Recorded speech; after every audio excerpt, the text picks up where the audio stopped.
మిథున రాశి వారికి 5 గ్రహాలు దివ్యంగా యోగిస్తున్నాయి. ప్రధానంగా 6లో చంద్రుడు, 2లో 3 గ్రహాలు గురువు, అలాగే బుధుడు, శుక్రుడు, తృతీయంలో కేతువు. శుభకాలం కొనసాగుతోంది. మంచి ఫలితాలు సిద్ధిస్తాయి. కష్టానికి తగిన ప్రతిఫలం లభిస్తుంది. వ్యాపారంలో మేలు జరుగుతుంది.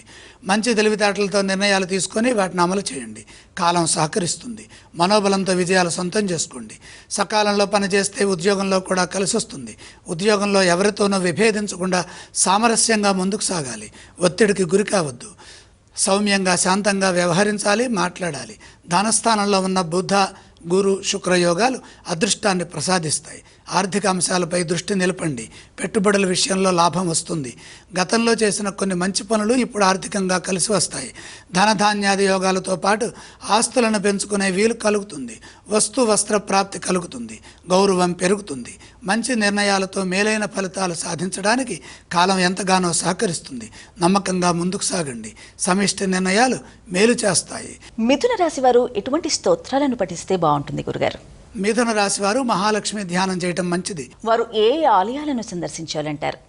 మిథున రాశి వారు లక్ష్మీ అమ్మవారిని దర్శించండి. ఎటువంటి దానాలు చేయాలి? దానాలు అవసరం లేదు.